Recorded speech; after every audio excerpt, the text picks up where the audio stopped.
Berilo iz prvega pisma apostola Pavla Korinčanom.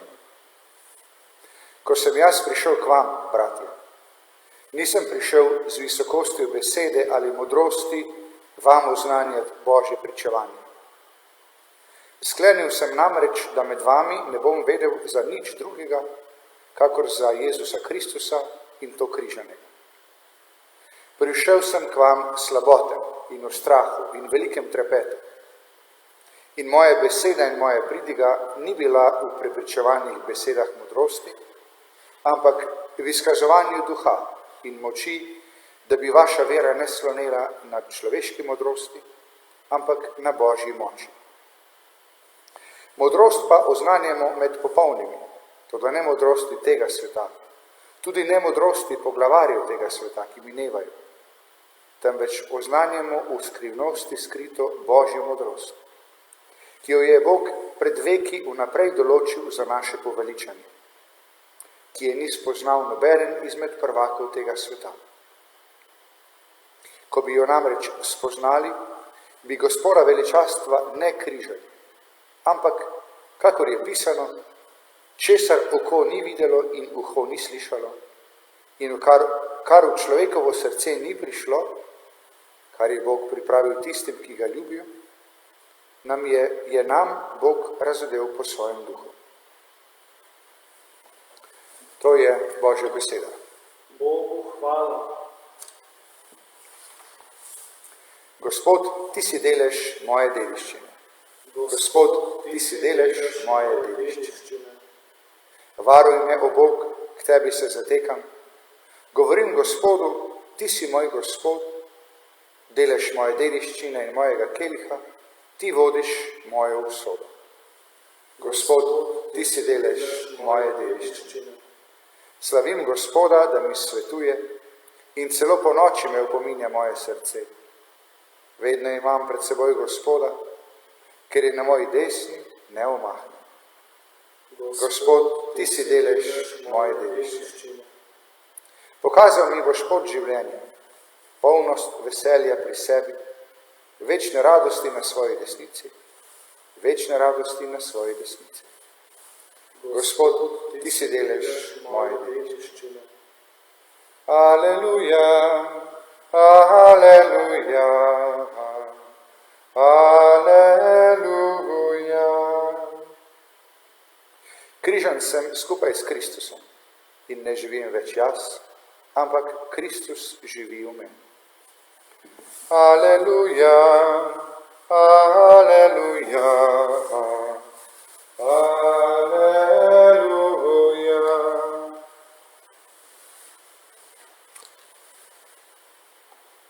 Gospod z vami. In s tvojim duhom. Iz svetega evangelija po Janezu. Slava tebi, Gospod.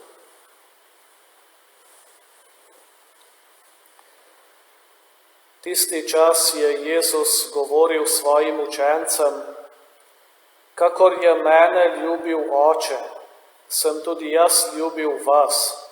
Ostanite v moji ljubezni. Če boste izpolnjevali moje zapovedi, boste ostali v moji ljubezni, kakor sem jaz izpolnil zapovedi svojega Očeta in ostal v njegovi ljubezni. To sem vam rekel, da bo moje veselje v vas in da se vaše veselje dopolni. To je moja zapoved, da se ljubite med seboj, kakor sem vas ljubil jaz. Nihče nima večje ljubezni, kakor je ta, da kdo svoje življenje da za svoje prijatelje. Vi ste moji prijatelji, če izpolnjujete, kar vam jaz zapovedujem. Ne imenujem vas več služabnike, kajti služabnik ne ve, kaj dela njegov Gospod. Vas pa sem imenoval prijatelje, ker sem vam razodel vse, kar sem slišal od svojega Očeta. Niste vi mene izbrali, ampak sem jaz vas izbral in postavil, da pojdete in obrodite sad, in da vaš sad ostane, da vam bo Oče dal, karkoli ga boste prosili v mojem imenu. To vam naročam, da se ljubite med seboj.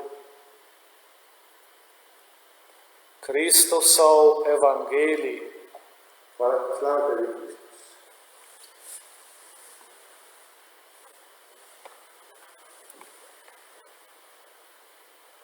God svetega Janeza od Križa je, zato bom prebral nekaj iz njegovih zapisov. Duhovniki, ki molimo brevier, tudi redovniki, redovnice imamo v bogoslužnem branju danes, odlomek iz njegovih pisem, iz njegovih pesmi, pa bom prebral ta odlomek. Spoznavanje skrivnosti, skrite v Jezusu Kristusu, tako je dal Janez od Križa naslov. Čeprav so sveti učitelji odkrili in svete duše dojele toliko skrivnosti in čudovitih del, je vendar še vse več tega, kar ostane neizrečeno in nedojeto. Tako imamo v Kristusu mnogo kaj razglabljati. On je kot bogat rudnik z mnogimi zakladi. Čim bolj ga koplješ, tem manj mu prideš do konca. Nasprotno, v vsakem novem ležišču naletiš na nove žile, polne novega bogatstva. Zato je dejal sveti Pavel v Kristusu so skriti vsi zakladi in vsa modrost. Do teh zakladov pa duša ne more priti, niti se ji ne more približati, če ne gre prej skozi preizkušnjo notranjega in zunanjega trpljenja. Kaj ti že tega, kar v tem življenju tako spoznavaš o Kristusovih skrivnostih, ne moreš spoznati brez mnogo trpljenja, in če ti Bog ne podeli razumskih in čutnih milosti, in če ni poprej veliko duhovnega napora. Vse milosti, ki jih lahko dosežeš v tem življenju, so namreč nižje od spoznanja Kristusove skrivnosti. Vse so le priprava, da dosežeš to spoznanje. O da bi že razumeli, kako je mogoče priti do obilnosti in modrosti mnogovrstnega božjega bogatstva, samo po obilnosti mnogovrstnega trpljenja, in da bi v tem trpljenju videli svojo tolažbo in bi si ga želeli. In kako si duša, ki zares hrepeni po božji modrosti, želi najprej trpljenja in obilnosti križa, da bi mogla doseči božjo modrost. Prav zato je sveti Pavel opozarjal Efežane, naj ne omagajo sredi preizkušenj, naj bodo močni in ukoreninjeni v ljubezni, da bodo mogli razumeti z vsemi svetimi, kakšna je širokost in dolgost in visočina in globočina, da bodo mogli spoznati vse spoznanje presegajočo Kristusovo ljubezen, da bodo polni vse božje polnosti. Kdor hoče imeti dostop do bogatstva Kristusove modrosti, mora skozi ozka vrata, ki se imenujejo križ. In malo jih je, ki želijo vstopiti.